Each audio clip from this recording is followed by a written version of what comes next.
അപ്പോൾ വിഷുക്കായിട്ട് എന്താണ് പരിപാടി? എല്ലാവർക്കും അഡ്വാൻസ്ഡ് ആയിട്ട് ഹാപ്പി വിഷു ആശംസിക്കേണ്ട. അപ്പോൾ ഇന്ന് രാവിലെ നമ്മുടെ കടയിൽ വന്നിട്ടുണ്ടായിരുന്ന മീനുകളൊക്കെ ഉണ്ട്. നിങ്ങൾ ഈ കണ്ടുകൊണ്ടിരിക്കുന്നത് മീനും ഇതേ കാണുന്ന പോലത്തെ ടൈഗർ പോൺസ് ഒക്കെ ഉണ്ടായിരുന്നു. പിന്നെ ഏറ്റവും കൂടുതൽ നമ്മുടെ കടയിൽ ഉണ്ടായിരുന്നു വെച്ചാൽ ഞണ്ടും പിന്നെ ഇത് ഈ കാണുന്ന പോലത്തെ കല്ലുമ്മക്കായൊക്കെ നമ്മുടെ കടയിൽ ഉണ്ടായിരുന്നിട്ട്. അപ്പോൾ ഈ ഒരു കല്ലുമ്മക്കായ നമ്മളിന്ന് വിറ്റില്ല എന്ന് പറഞ്ഞിട്ടുണ്ടെങ്കിൽ 200 രൂപ കണ്ട് നമ്മളിന്ന് വിറ്റുണ്ടായിരുന്നു. അപ്പോൾ കല്ലുമ്മക്കായ കൂടാണ്ട് നമ്മുടെ നാടൻ മീനായി കൂരിയും പിന്നെ മറ്റേ കക്കിറച്ചിയും കാര്യങ്ങളൊക്കെ ആയിട്ട് ഇന്ന് കുറേ ഉണ്ടായിരുന്നിട്ട് അത്യാവശ്യം ഐറ്റംസൊക്കെ ഉണ്ടായിരുന്നു. കടൽ മീനായിട്ട് ചെറിയ കൊഴുവയും വലിയ കൊഴുവയൊക്കെ ഉണ്ടായിരുന്നു. അപ്പോൾ ഈ ഒരു സൈസ് വരുന്ന കക്കിറച്ചി നമ്മളിന്ന് വിറ്റില്ല എന്ന് പറഞ്ഞിട്ടുണ്ടെങ്കിൽ 260 രൂപയ്ക്ക് ആയിരുന്നിട്ട് അത്യാവശ്യം നല്ല വലുപ്പമുള്ള കക്കിറച്ചി ആയിരുന്നു. അങ്ങനെ കക്കിറച്ചിയും കാര്യങ്ങളൊക്കെ നോക്കി നോക്കുമ്പോൾ നമ്മുടെ സീതമ്മ ചേച്ചി ഇതേ കുറച്ച് ചെമ്മീൻ വാരിക്കൊണ്ടിരിക്കുകയാണ്.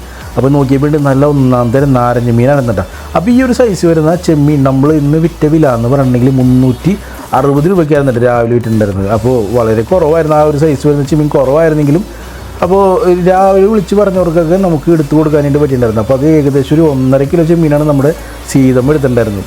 അതുകൂടാണ്ട് പല മീനും പല ടൈപ്പ് മീനും ചെമ്മീനൊക്കെ ഇങ്ങനെ വന്നുകൊണ്ടിരിക്കുന്നുണ്ടായിരുന്നു. അപ്പോൾ അതൊക്കെ ഞാൻ നേരത്തെ പറഞ്ഞ പോലെ ടൈഗർ പോൺസൊക്കെ ഉണ്ടായിരുന്നു. അപ്പോൾ ടൈഗർ പോൺസൊക്കെ അതിൻ്റെ കൗണ്ട് അനുസരിച്ച് മാറ്റിയും ഇതൊക്കെ ആയിട്ട് നമ്മൾ വിറ്റുണ്ടായിരുന്നുണ്ട്. അപ്പോൾ ഏറ്റവും വലിപ്പമുള്ളതിന് 650, 600, 500 ആ റേഞ്ചിൽ 400 രൂപ വരെ ടൈഗർ പോൺസ് നമ്മുടെ കടയിൽ നിന്ന് ഉണ്ടായിരുന്നുണ്ട്. പിന്നെ ഈ ത്രാസി കിടക്കുന്ന മീനിൻ്റെ കഥയിലൂടെ ഞാൻ വരാട്ടോ. ഞാനിപ്പോൾ ആദ്യം പറയാൻ പോകുന്നത് ഈ കേരയുടെ കാര്യമാണ്. കേര എന്ന് പറഞ്ഞിട്ടുണ്ടെങ്കിൽ അറിയാം, നമുക്ക് ഡെയിലി അത്യാവശ്യം ക്വാണ്ടിറ്റി കൂടുതലായിട്ട് വേണ്ടി വരുന്ന ഒരു മീൻ എന്ന് പറഞ്ഞിട്ടുണ്ടെങ്കിൽ അത് കേരയാണ്. എന്താണെന്ന് വെച്ചിട്ടുണ്ടെങ്കിൽ ഏറ്റവും കൂടുതൽ റെസ്റ്റോറൻറ്റ്സൊക്കെ പ്രിഫർ ചെയ്യുന്ന മീൻ എന്ന് പറഞ്ഞിട്ടുണ്ടെങ്കിൽ കേര തന്നെ ആയിരിക്കും. അപ്പോൾ നേരത്തെ നമ്മുടെ ത്രാസിൽ കിടക്കേണ്ടായിരുന്ന മീൻ ഉണ്ടായിരുന്നല്ലോ, ഇതെന്ന് വെച്ചിട്ടുണ്ടെങ്കിൽ വാളക്കൂരി എന്നാണ് പറയാറുള്ളത് കേട്ടോ നമ്മളിവിടെയൊക്കെ. ഇത് വളർത്തു മീനാണ്. ഏകദേശം മറ്റേ ഷാർക്ക് അക്കൂരത്തിലുള്ള ഷാർക്കിൻ്റെയൊക്കെ ഏകദേശം ഒരു രൂപം ഇതൊക്കെയുള്ള ഒരു മീനാണിത്. ഇതെന്ന് പറഞ്ഞിട്ടുണ്ടെങ്കിൽ നമ്മുടെ നാട്ടുകാർ അങ്ങനെ കൂടുതലായിട്ട് കഴിക്കാറില്ല. ഞാനും ഇതുവരെ കഴിച്ച് നോക്കിയിട്ടില്ല. കഴിച്ചവരൊക്കെ ഉണ്ടെങ്കിൽ അതിൻ്റെ ടേസ്റ്റ് അറിയാവുന്നവരൊക്കെ ഉണ്ടെങ്കിൽ താഴെ ഒന്ന് കമൻറ്റ് ചെയ്തോ. 2 അഭിപ്രായങ്ങൾ ഈ മീനെ വാങ്ങിക്കുന്നവർ പറയാറുണ്ട്. ഇതിന് ഭയങ്കര നെയ്യാണ് കാര്യങ്ങളാണെന്നൊക്കെ പറയുന്നവരുണ്ട്. പക്ഷേ ചിലർ പറയുന്ന നല്ല അഭിപ്രായങ്ങളും പറയുന്നവരും ഉണ്ട് കേട്ടോ. അപ്പോൾ ഈ മീനിൻ്റെ പേരാണ് വാളക്കൂരി. വളരെ വില കുറഞ്ഞൊരു മീനാണ്. 140 രൂപയാണ് ഈ ഒരു മീനിൻ്റെ വില എന്ന് പറഞ്ഞിട്ടുണ്ടെങ്കിൽ കിലോയ്ക്ക്. കൂടുതലായിട്ടും നമ്മുടെ അന്യസംസ്ഥാന തൊഴിലാളികളാണ് ഈ മീനെ വാങ്ങിച്ചിട്ട് പോകാറായിട്ടുള്ളത്. അവർക്കെന്ന് പറഞ്ഞാൽ ഈ മീൻ മതി. ഈ മീൻ ഉണ്ടെങ്കിൽ വേറെ ഒരു മീനും അവർക്ക് വേണ്ട. പിന്നെ ഈ മീനിൻ്റെ പ്രത്യേകത എന്ന് പറഞ്ഞെങ്കിൽ ഭയങ്കര നെയ്യായിരിക്കത്തുള്ളൂ. സ്കിൻ അങ്ങോട്ട് തുറക്കുമ്പോൾ തന്നെ നല്ല നെയ്യ്, അതായത് ഒരു നല്ല മഞ്ഞ കളറുള്ള നെയ്യായിരിക്കത്തുള്ളൂ. ആ മീനിൻ്റെ സ്കിന്ന് ഊരിയെടുക്കുന്ന ഒരു രീതിയാണ് നമ്മുടെ ചാക്കോച്ചേട്ടൻ. അതായത് അതിൻ്റെ ആ ഒരു കഴുത്തിന് താഴെയായിട്ട് ഒരു ചെറിയൊരു കട്ടിട്ടിട്ട് ഈ കാണുന്ന പോലെ കത്തി കൊണ്ട് ഒരു വരവിരിക്കും. എന്നിട്ട് കത്രിക കൊണ്ട് അതിൻ്റെ ആ ഒരു കോർണറിൽ ചുറ്റി പിടിച്ചിട്ട് ഒറ്റ വലി സംഭവം ക്ലീനായിട്ട് പോരോട്ടാ.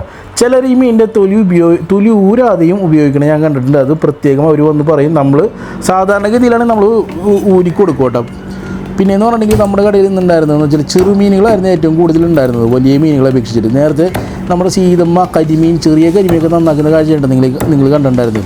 അപ്പോൾ ഈ മീൻ എന്ന് പറഞ്ഞിട്ടുണ്ടെങ്കിൽ എല്ലാവർക്കും അങ്ങനെ ഇഷ്ടപ്പെടണമെന്നില്ല. ഞാൻ എല്ലാവർക്കും അങ്ങനെ സജസ്റ്റ് ചെയ്യില്ല. കാരണം ഞാൻ കഴിച്ച് നോക്കിയിട്ടില്ല. അതുകൊണ്ട് തന്നെ ഞാനും ആർക്ക് സജസ്റ്റ് ഇതുവരെ അങ്ങനെ ചെയ്യാത്തൊരു മീനാണ് ഈ വാളക്കൂരി എന്ന് പറഞ്ഞിട്ടുണ്ടെങ്കിൽ. പലരും നെയ്യാണ് ഭയങ്കര നെയ്യാന്നുള്ളൊരു കംപ്ലയിൻ്റൊക്കെ വന്ന് പറയാറുണ്ട്. അപ്പോൾ ഞാനും നമ്മൾ വീഡിയോസിൽ അങ്ങനെ കാണിച്ചിട്ടില്ല. അതിനെക്കുറിച്ച് എനിക്ക് കാര്യമായിട്ട് അറിയാത്തതുകൊണ്ട്. പിന്നെയെന്ന് പറഞ്ഞാൽ ഏറ്റവും കൂടുതൽ നമ്മുടെ ഇന്ന് കടയിലുണ്ടായിരുന്ന ഐറ്റം മീനേക്കാൾ കൂടുതൽ ഞണ്ടുകളായിരുന്നു കേട്ടോ.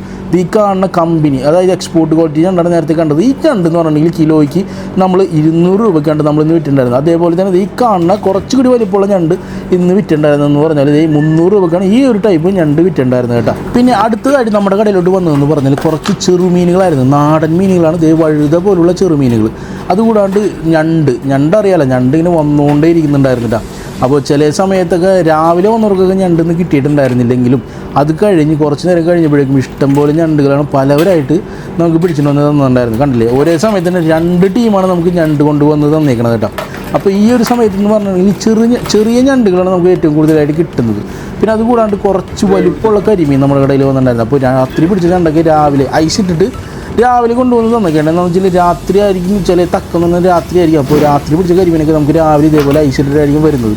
അതിനോടൊപ്പം തന്നെ ഉണ്ടായിരുന്നതാണ് ഈ കാണുന്ന ചെറിയ കണമ്പും വലിയ കണമ്പൊക്കെ കേട്ടോ.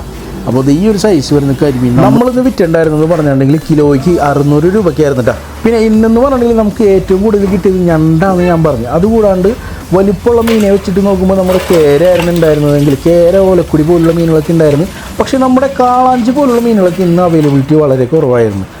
ഇപ്പം കരിമീൻ ഉണ്ടായിരുന്നെങ്കിലും ചെറു മീനുകളായിരുന്നു. ഈ കാണുന്ന പോലത്തെ മാലൻ അല്ലെങ്കിൽ കണമ്പ് പോലുള്ള മീനുകളായിരുന്നു നമ്മുടെ കടയിൽ ഇന്ന് കൂടുതലായിട്ട് ലഭ്യമായിരുന്നത് കേട്ടോ. അപ്പോൾ ഈ ഒരു സൈസ് വരുന്ന മാലൻ നമ്മളിന്ന് വിറ്റുണ്ടായിരുന്നത് കിലോയ്ക്ക് 240 രൂപയ്ക്കും. ഇത് ഈ കാണുന്ന പോലത്തെ അറിഞ്ഞി അല്ലെങ്കിൽ മുള്ളൻ, തോടി, അതിൻ്റെയൊക്കെ പൊടി ചെറുതാണ്. അപ്പോൾ അതിന് നമ്മളിന്ന് 100 രൂപയ്ക്കുമാണ് വിറ്റുണ്ടായിരുന്നത്. വെറും 100 രൂപ കേട്ടോ. പിന്നെ ഞണ്ടൊക്കെ ഇങ്ങനെ വന്നുകൊണ്ടിരിക്കുന്നുണ്ടായിരുന്നു കേട്ടോ. അപ്പോൾ അപ്പോൾ നമ്മുടെ പിടുത്തക്കാരായ ചേട്ടന്മാരിങ്ങനെ പിടിച്ചുകൊണ്ട് വരുമ്പോൾ കസ്റ്റമേഴ്സ് ഇങ്ങനെ നോക്കി നിൽക്കും ആരൊക്കെ എന്തൊക്കെയാണ് പിടിച്ചുകൊണ്ട് വരുന്നത്. അപ്പോൾ ഓരോരുത്തർ പിടിച്ചുകൊണ്ട് വരുമ്പോൾ ഈ ഞണ്ടൊരു ചേട്ടൻ കൊണ്ടുപോകുന്നതാണ് ആ കൊത്തിൽ കാണുന്നത്. അത് അങ്ങനെ തന്നെ നമ്മുടെ ഒരു കസ്റ്റമർ വാങ്ങിച്ച് പിന്നെ നേരത്തെ കണ്ട മാലാനാണ് അടുത്തതായിട്ട് തൂക്കി കൊടുക്കുന്നത് കേട്ടോ. അപ്പോൾ ഓരോരുത്തർ നമ്മളുടെ കട അറിയാവുന്നവർ നമ്മളുടെ കട മീൻ വരുന്ന ടൈമൊക്കെ അവർ കറക്റ്റായിട്ട് അറിയാം. ഏത് ദിവസം ഈ സമയത്ത് വന്നിട്ടുണ്ടെങ്കിൽ കറക്റ്റായിട്ട് മീൻ വരും, പിടുത്തക്കാർ കൊണ്ടുവരുമെന്ന് അറിയും. അപ്പോൾ അങ്ങനെയൊക്കെ ഇഷ്ടംപോലെ ചെറുമീനുകളായിരുന്നു, ഇഷ്ടംപോലെ ചെറുമീനുകളുള്ള ഒരു ദിവസമായിരുന്നു ഇന്നത്തെയും. അപ്പോൾ ഇന്നത്തെ വീഡിയോ എന്ന് പറഞ്ഞാൽ വളരെ ചെറിയൊരു വീഡിയോ ആയിരുന്നു. അപ്പോൾ നമ്മുടെ കടയിൽ നിന്നുണ്ടായിരുന്ന തിരക്കാണ് ഈ കാണുന്നത്. അത്യാവശ്യം തിരക്കും കാര്യങ്ങളൊക്കെ ഉണ്ടായി. അപ്പോൾ ഇന്നത്തെ ഈ ഒരു വീഡിയോ എന്ന് പറഞ്ഞാൽ ഇത്രയേ ഉള്ളൂ. അപ്പോൾ ഇതുവരെ കണ്ടിരുന്ന എല്ലാവർക്കും വലിയൊരു നന്ദി കേട്ടോ. Thank you so much.